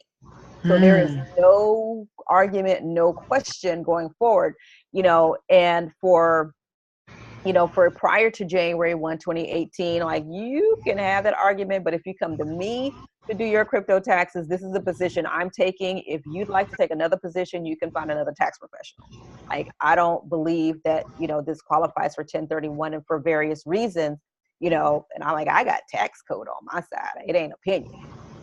So, Right. So, so the Coinbase is, they're sending out to 99Ks for people, and they're also sending out raw data, the transaction reports, but you still got to put it into a form 8949. That's what has the long-term and short-term capital gains. And you have to separate them. So you have to know what you held for less than a year. You have to know what you had for more than a year. And so, like, I had one client that I was like, I love you. Like, I should give you a discount just because your stuff is all together, So, he is, fairly new to the market, and he had 32 pages worth of stuff. But you're supposed to keep track records on what you spend or gain, or lose anyway. Every single transaction. So you think about when people were buying cups of coffee, going out buying lunch, with all of that counts as a transaction. So if you're creating 2 or 3 transactions a day, if you're buying a cup of coffee a day, let's just say for grins and giggles that you had somebody that was buying big Starbucks with Bitcoin every day. Okay, that's 20 days a month. That's 240 transactions right there. Wow. Wow. Okay. That you have to report. So if you then, along with that, you're still trading and all of that, that's, it's not hard to have 1,000 transactions. That's true. You have to report. Things that, stuff like that. Any kind of transaction, financial transaction, it builds up quick. Yeah, when you're trading. By the time the year is over, like, wow, I spent that much? Yeah, you spent that much. Yeah, and so, and then the issue is with reinvesting, right? So people get gains and they said, okay, well, I'm just going to reinvest in the cryptocurrency. But yeah, you still owe capital gains on that because of what's called constructive receipt, which means that the gains were yours to do with as you please, which you could have cashed out, but you chose to reinvest. So even though you never physically took the money out, it was yours to do what you want. So you owe capital gains anyway. Okay. That's true. Yeah. Especially if you didn't report it. Yeah. Well, it's the fact of the constructive receipt that people don't understand. Like they're like, okay, well, I didn't cash out. Well, it doesn't matter that you didn't physically cash out. The fact is that you could have. And that's what constructive receipt is all about, is that the money was credited to you to do what you want. So the fact that you reinvest in other cryptocurrency, okay, that's great, but you still owe. Makes sense. That makes sense. So yeah, so this is going to be an interesting year for cryptocurrency users with this, with the reporting. I'm sure it is. Boy, I'm looking forward to seeing these stories, these folks in tax reform and their cryptocurrency and how they're gonna react to it. This should be interesting. But you did actually remind me of something. So now, for future reference, I'm definitely gonna, if I get involved in cryptocurrency, I'm definitely gonna be keeping record of everything I do in transactions. There's software, there's services out there right now. Like if you're really going to be in the crypto market, invest in the service that is going to automatically track your trades and stuff. Okay. Because you ain't got that kind of time. Okay. Yeah. The service to do that for you, so that you don't have to worry about that. I'm not very often one to tell people to go buy stuff. You need to go buy that if you're going to be in the Absolutely. Yeah. Because I know me and Uno have definitely talked about that for near future. And so just listening to you, it's an investment, and you should want to invest you should want to invest the correct way in yourself, instead of trying to get Pookie or Shanika and Shaquana to do something for you, and Tay and Ray Ray, like you said. And then, like you said, the next thing you know, you get the letter, and you know what the letter is because it has big IRS, and you push it off to the side like, yeah, whatever. They don't know what they're talking about. Yeah, they do. They do. They don't play without their money. They keep track of everybody. About it. Absolutely, they do not. Coins. That's just it. Unfortunately, this is how the society's set up. everybody's a slave to the system. So what you gonna do? Unless you smart and know the law and can get around all that stuff, there's nothing you can really do but just give them their money. Just give them their money. You know, and that's the thing. And what you said is absolutely right. Is there are plenty of ways to legally avoid paying taxes, Right. not evade. Right. Is illegal. Right. Illegal. There's a difference. Definitely a difference. Right. Avoidance and delaying is legal. So there are lots of ways to legally avoid paying taxes. It's just really consulting with professionals to find out the best venue for you. True. Now tell us about the home business taxes. Yeah. So what you want to know? Because there's lots. Yes. So how does that work? I guess with us being in business, or anyone that's in a, I guess, small business, how does that work to make sure that we're, we're doing it, we're going about it the right way, the legal way? Okay, awesome.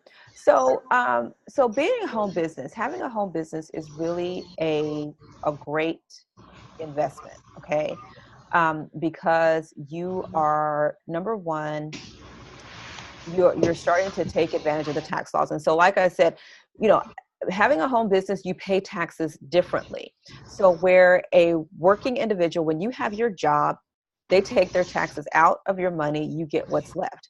As a business owner, you pay your expenses first, and then you pay taxes on the profit that's left. Okay. So what is incumbent upon you as a business owner is to know and understand your tax deductions and the rules that apply to them. That's why I say I teach you the rules to win the tax game.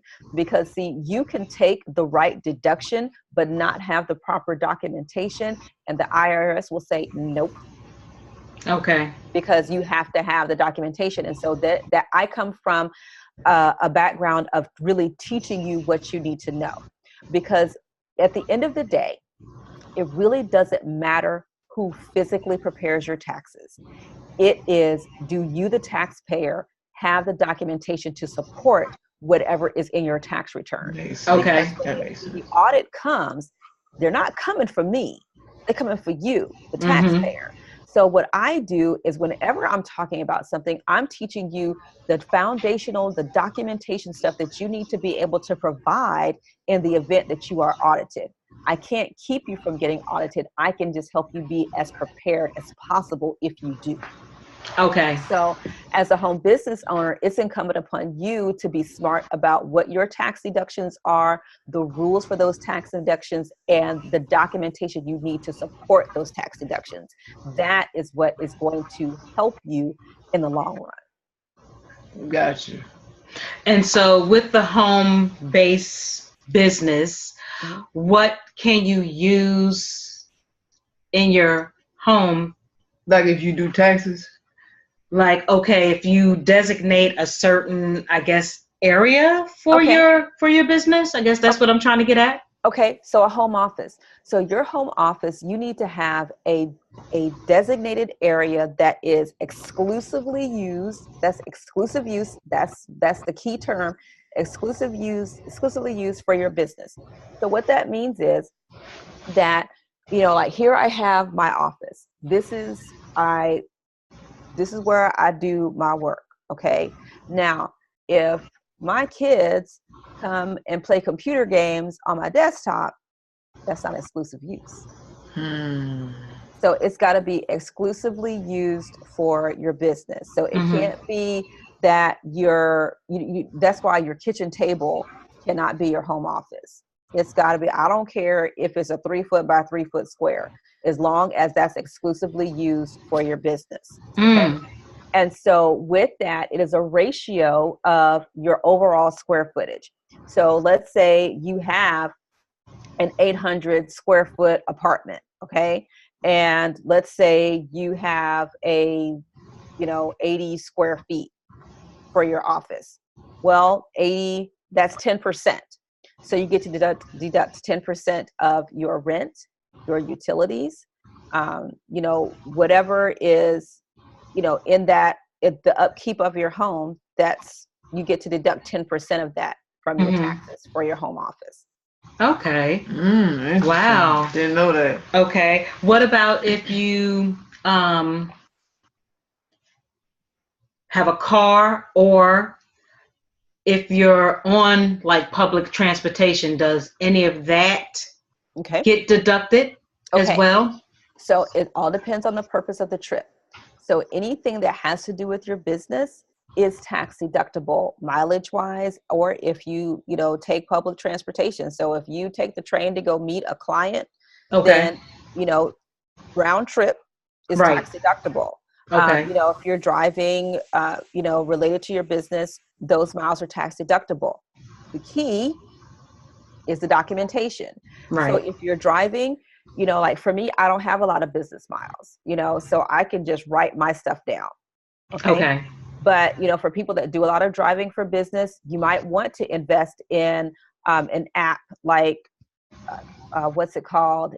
Everlance. There's Mile IQ. There's all sorts of mileage apps that are available out there to help you track your mileage. But if you write it down, the documentation again is key. The date, the from and to, why, and what the total mileage is. Okay. And I believe you said business meetings, like if you take a client out, is that used as a deduction as well? Okay. So now one of the things that changed with tax reform, business meals are in. So if you take a client out and you're discussing business over a meal, that's 50% tax deductible. Okay. Before January 2018, you could also deduct entertainment. So, if you happen to be taking a client out to a business meal before, and then y'all hit the Beyonce concert after, that's called associated entertainment. Okay. That was before January 1st. Okay? Now you can't write Beyonce off. The meal stays, Beyonce is out. So so that is one of the things. So business meals, but again, it's all about the documentation. If your documentation answers the who, what, when, where, why, and how much, think back when you had to write the paragraphs and stuff. Yes. If you answer those 6 questions, then you're airtight. So it's, who did you go out with? Where did you go? The name of the restaurant, the place, the date, and the receipt. The reason you have to have the receipt, not a credit card statement, a line on your credit card statement or on your bank statement. You have to have the receipt because the receipt details what was purchased, how many people, and all of that stuff. That's why you have to have your receipt. You can have a digital copy. You can scan the copy of the receipt or have the original, but you have to have the receipt. Okay. Are cell phones deductible as well, as long as it's business based? Right. So now with your cell phone, if your cell phone is in your personal name, you can deduct up to 30%. It's based on your usage, but the max is 30%. Okay. Now, if your cell phone is in your business name, then you can deduct up to 100%, right? Okay. Okay, but if you get your phone in your business name, you better be answering with your business name. You better be saying, "Good afternoon, Everett Tax Solutions." I don't care if you know it's your mama on the other end.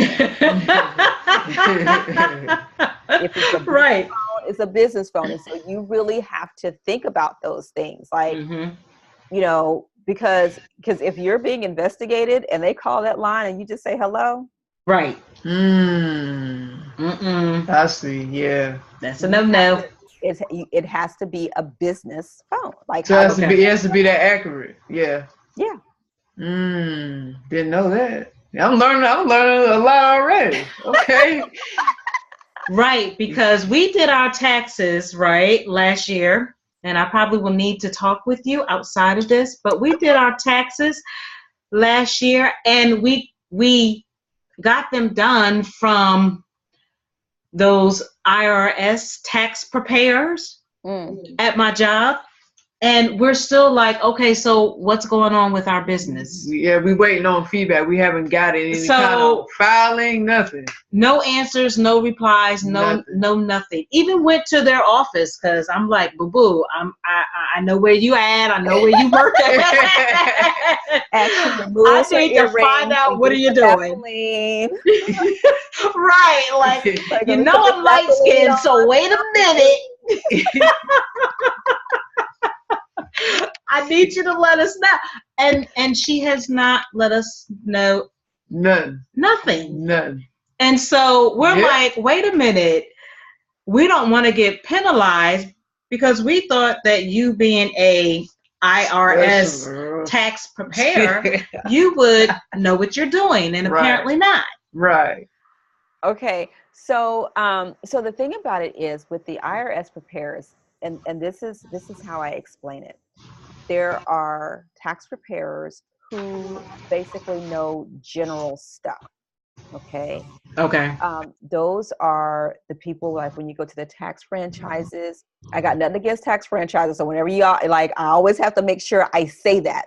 I have nothing against tax franchises, but the level of education between someone that is an annual, what they call the annual filing season preparer. These are the people that are only available from January to April, and they have, Right. basic knowledge.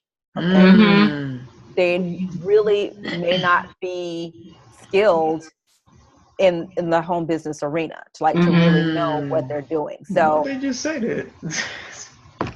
Why they Wow, just say yeah, that? I right. mean, come on, that's a waste of time. I mean, we could have just went to someone else who actually could help us and who's really specialized or really educated in that arena. But yeah, I mean, yeah. And quite honestly, this was done through my job, right? Because they come to my job to do, of course, our tax, which I don't even believe that she even did my personal, because haven't heard anything back with that either. Personal and business. And is it correct that if you separate personal and you're supposed to separate your personal from your business? Okay, so on the tax end, it depends on your structure. Okay. A C corporation is the only business that pays its own taxes. Okay. Everything else flows through to your personal return. So Mhm. with corporate taxes, and this is how it works, you have three players in any business. You have you, the business owner, you have the business, and you have the IRS. Okay. So with the corporation pays you, you pay the IRS, the corporation also pays the IRS. Now, with all other structures, the business pays you and you pay the IRS. The businesses don't have their own separate taxes. Mhm. So if you are a sole proprietor, single member LLC, if you're a partnership, multi-member LLC, or an S corporation, that's going to all flow through to your personal taxes. Okay. Gotcha.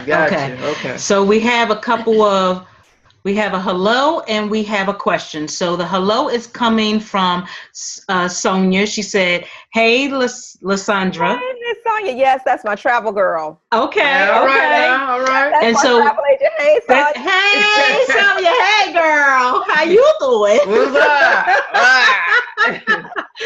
So our question is coming from Vaughn. She says, "What if I have a home office in my room? I have a dedicated desk and desktop. Is that deductible as well? Or does it have to be a separate room?" Okay, so it is a dedicated area. So here is the key. Get you, wait a minute. Y'all see that divider thing back there? Oh Yes. yeah. Mm-hmm. Get you one of them. So it is a completely separate area. Okay. Mm-hmm. And so, yes, so that little portion of your room, it might be 5% of your house. Okay, whatever. It's still 5%. That's your money. Okay. But yes, the same things apply, that it is an exclusive use. That means you ain't laying no clothes on the chair. That means that, ain't nobody doodling on the desk and none of that. That's really what that means. And one of the things that, here's a bonus tip, you guys. When you're filing for a home office, be extra and take a picture. Okay. Take a picture of you, whether it's you at your desk, or take a picture of your home office and keep that with your tax return, because you might move Like that's my job, right? Mhm. So you might move or what have you, and you have to still, substantiate that deduction. A picture Mm. is worth 1,000 words. True. Wow. That's very True. true. That's So true. when y'all be taking them, you should be here pictures. You better be taking the selfies at the desk, like, Yes. Okay. Be like, hey. My exclusive I need you to get this office. I would get some money back on text tag. Yes, absolutely. And you're so right. If we don't educate ourselves, if we don't allow ourselves to be educated by proper professional people, we will never know these things That's because true. they're not really told to us. Mhm. So, and then you have to make sure like you said, you have to make sure, or like you said, you have to make sure that you get an educated individual that knows what they know, hands Right. down. You Yeah. have to stop the Pookie and stuff. No. And I've been to the Pookie way, way, way in the past, and Pookie will never do it again because Pookie put me in a position that I had to pay, and I don't like to pay. Yeah. Look at your face. Yeah, not with my personal. I didn't like to pay. Pookie put me in a position. I was ready to hunt Pookie down. As a business owner, and this is the other thing I tell my business owners, is that you should not have a different name on your tax return every year. That's not Mhm. good. What's up with that? You know, if you every year you got Larry, Curly, Mo, Sue, Joe, whatever, because there's no continuity, there's no analysis, there's nobody that's really looking at your taxes and saying, okay, you need to be doing this differently or that differently, you know, and this is where the home business owner winds up getting in trouble. Mhm. Because one of the things that the IRS looks at is, have you been in profit 3 out of 5 years? And if the answer to that question is no, then you're going to be, if you're operating at a loss, you're going to be getting a letter in the mail. Mhm.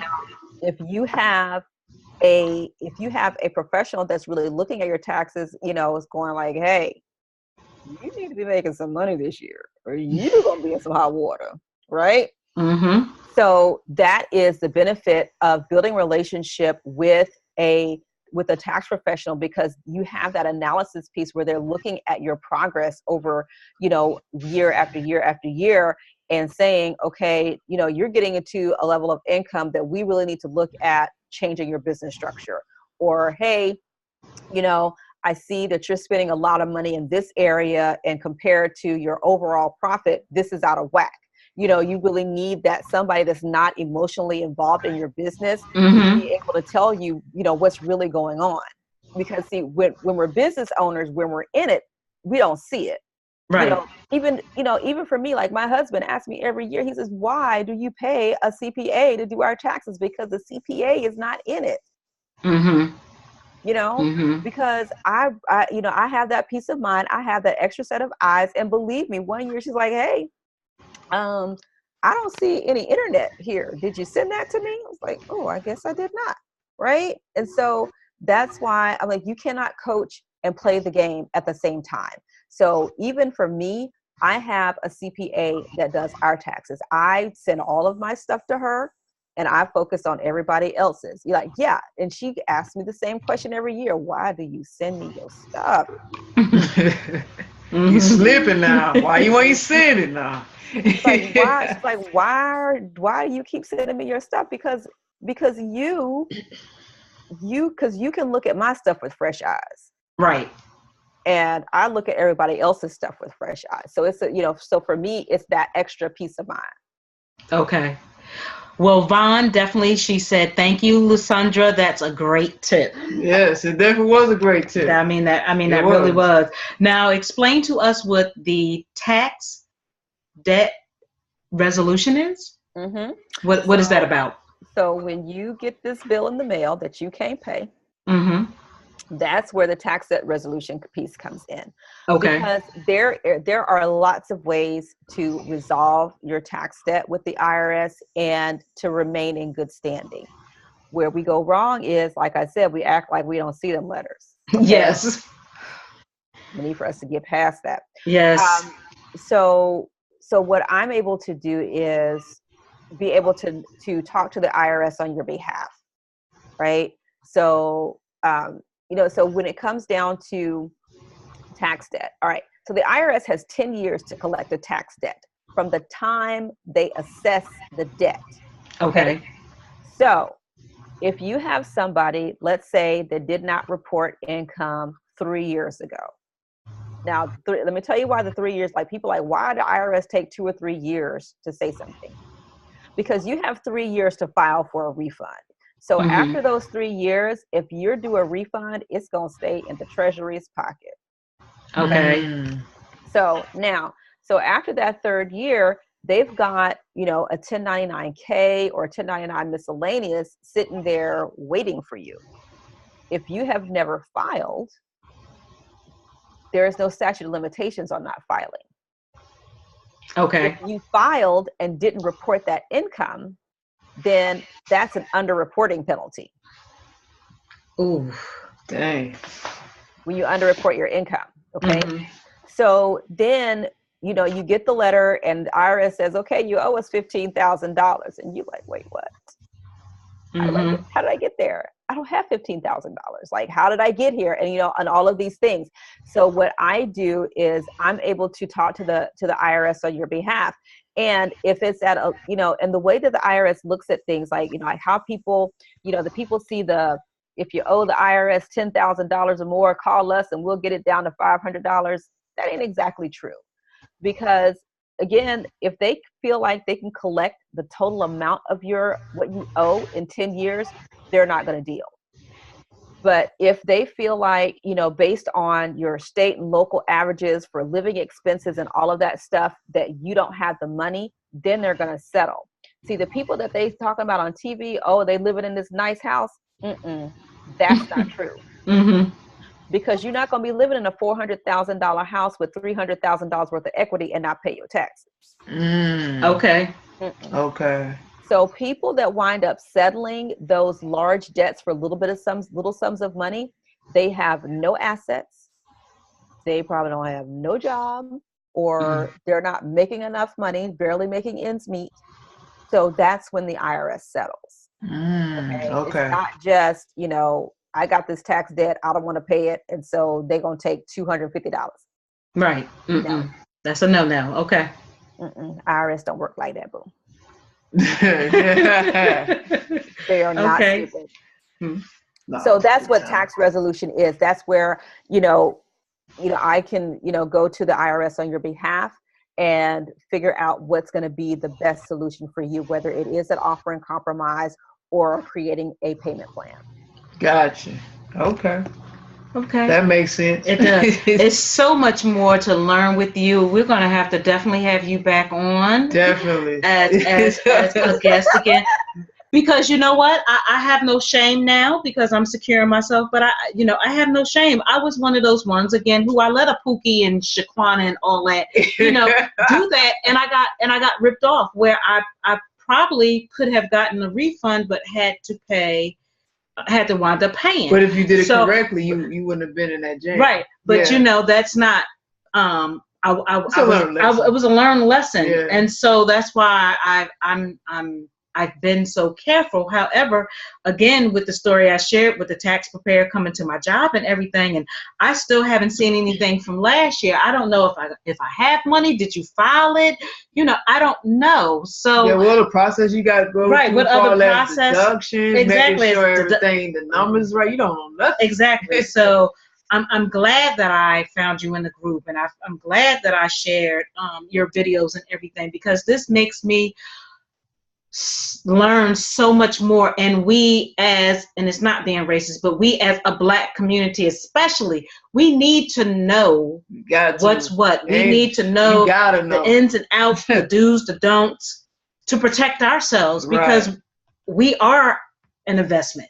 That's true. Whether it's a personal one or a home business base, tax, debt, company, resolution, like we need to know this. Yes, and it's so important, and we have to stop, let me call it for what it is, we have to stop being ignorant. Yeah. We have to stop being ignorant. Don't mean to cut you off. Vaughn said, I learned a lot. No longer going to any pookies. That's right, Vaughn. Don't go to no pookies, honey. No pookies now. No Anti-pookie. Anti-night, anti Tyrone, anti-whoever. Right. Leave that alone. We can't co-sign with Erica. We got to call on Tyrone. Don't call on Tyrone, honey. You be living in the street. So my phone. okay, exactly. So with that, give us your final comments, or final your final comments and your social media links where people can reach out to you. Okay, so final comments. First of all, to you ladies, okay, I heard you on the last segment talking about, keeping this thing going. Keep going. It is going to take time, but if you keep going and be consistent, let me be the one to tell you it will happen. Okay. Appreciate that. Thank you. Appreciate that. Thank you. But for these taxes, one of the things people are do you prepare taxes? Like, yes, I do prepare taxes and I do them nationwide. But more so than anything, please use me as a resource, because the last thing that I want people to do is, number one, go to sleep with a burning tax question on their mind. Like, how does this really affect me? Like, we need to get beyond that. I have clients that, even though they don't use me because their husbands have, other CPAs and stuff, they come to me because I'm the safe place to ask the stupid question. So people like, I don't want you to judge me. No, I'm gonna judge you if you don't ask me. And right. I might talk about you when you ask me, but I ain't gonna judge. No, just teasing. I'm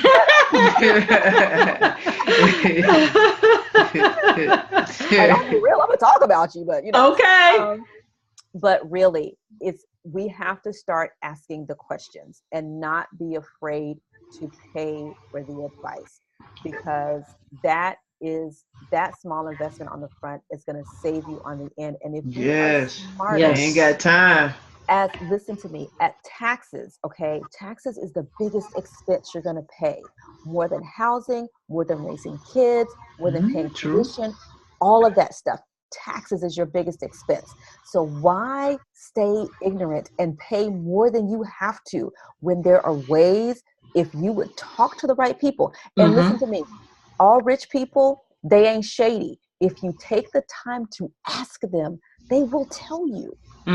They will tell you. You just need to take down this barrier, right? That I got to know everything and be strong and be willing to invest and talk to people. Awesome. Yeah, that's true. Awesome. You can find me, Home Biz Tax Lady. I'm on YouTube and Facebook is where I hang out the most, but I'm also on Instagram, Pinterest, and Twitter. Okay. That's what's okay. up. Cool beans. All right. Also, Vaughn added. She said hashtag Auntie Uncle Ron, and then hashtag hashtag anti Pookies, hashtag anti Uncle Ron, and then she said yes. Keep going. She is a first-time listener to Chit Chat too. All right now. We so appreciate you, and I loved it. A new fan. Well, definitely. We appreciate it. Thank you so much. Reach out to LuSundar, okay? Yes, and okay, get them taxes right. Get them taxes right. Please do. Don't be slipping. Don't slip. Let us know how that goes, and also, please continue to listen to our show, which is aired every Monday from 7 to 9 p.m. Eastern Standard Time.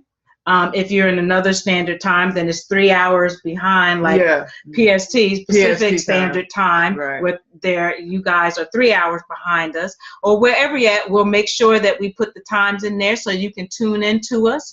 We appreciate you again. I'm so glad that I found you. I really am, because I tell you the truth.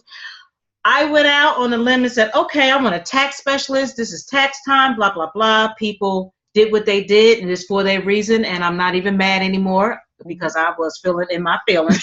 But I said, let's move forward, Jade, meditate, and I'm your whole Reiki Kel, and we're going to find the right individual, okay? We're going to find the right individual to be a guest on our show. And yes, and I'm so glad. That's what I have to do, girl. I have to meditate, chant. I got to do what I need to do to keep the sanity. Yes, but I'm honestly, all jokes aside, I'm very humble and appreciative I really am for you. Thank There you. is never I said earlier, You there's have a wealth of information. a wealth of A wealth. information. A And wealth. I'm just humble. I'm just listening. Yes. I'm taking it all in. And so we invite everyone to go to our website, www.chitchatchewshow.com. All of our guests are posted up there with their bios as well as the social media links. Again, www.chitchatchewshow.com. We do have a Facebook business page, which is Chit Chat Chew Show, LLC. You can just find it that way. We have a Facebook radio page, which is Chit Chat Chew Radio Group, if I'm right. And I'll take the torch once you say that. I'll take the torch and I'll say everything else for you. Okay. For our LGBTQ community, because we can't leave you guys out, for our LGBTQ and allies, y'all need love and need to be informed too, please. Yeah. It's not about the LGBT. It's not about your personal lifestyle. It's about This knowledge and understanding. Yes. That's what we're about. Right. Knowledge and understanding. Gotta educate yourself. Gotta educate us. Definitely have to educate us. Doesn't matter your background, your sexual orientation, not at your all. race, your religion, none of that matters. None of that matters, not at all. But we do have a page for that. You can go under Lotus Monk. Once you go on the Lotus Monk, because we're the only Lotus Monk on Facebook, you'll see the whole thing. You can like us there. We do have a Be Authentic page, which we are working on. It is our t-shirt, accessory, and soap line, which I don't even want to say no more with that, because we about to come out with it, y'all. We got something coming. We got something coming, and I'm appreciative of that as well. So you can go to our Facebook page. On that is B, just the B and Authentic, AUTHENTIC. Yeah, okay, I gotta make sure I know how to spell. So Be Authentic. Okay, spell it right, girl. I got to spell it right now. Let's get it together. Just the B and then Authentic, AUTHENTIC. Products. We also have an Instagram too. Tell them to Be Authentic Instagram. That's okay. Is that Be Authentic Products? What's the underscore in there? So B underscore? No, Be Authentic. Be Authentic underscore products is our Instagram page. Okay, like us, follow us, make it viral, share, show the love. And I'll let you take the rest. Okay, so our Instagram, we have Chit Chat Chew Show, at Chit Chat Chew Show on Instagram. Make sure you follow us. We also have a Twitter at chit_chat_chew. Again, _chat with _chit_chat_chew. Excuse me. We also have a YouTube. Subscribe to us on YouTube. Our channel is Chit Chat Chew Show. Hit the bell for notifications to keep updated with us and what we got going on with the show. We have a Vimeo, Chit Chat Chew Show. Make sure you follow us on Vimeo. We have a SoundCloud. That's the last one. So we have a SoundCloud at Chit Chat Chew Show. Everything is updated. All our shows is on there from the past to the current. We have it all on there. So make sure you check out all our shows. We definitely appreciate it. Wait, did you say Twitter? Yeah, I just said Twitter. Okay. Yeah. So, and also we have a Lotus Monk on there too. Yes, so we have a Lotus Monk on Twitter as well. Just hit in Lotus Monk because nobody else has that.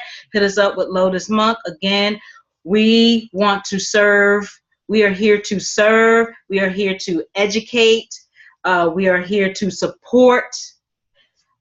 Please be genuine with us. If anybody knows us from previous shows, you know we are raw. We can get raw, but we do it in the name of love. Right. Okay, we just being us. That's all we it can is what it is. Right. On a side note, for me, I have put my faith into action. I am back into doing public speaking. If you're interested, I'm here. You can like my Facebook, which is Aisha Brown. It'll show up. If you put in Jade, it'll show up as Jade as well. I talk about many things from a personal stand, anything ranging from mental illness to just any type of trauma to any type of addictions. As we know, it's a various of different things. I'll let you know my dark to where I'm at currently. I like to say I empower as well, because I feel that we can truly, truly heal from where we come from, but it has to start with you as well. That's true.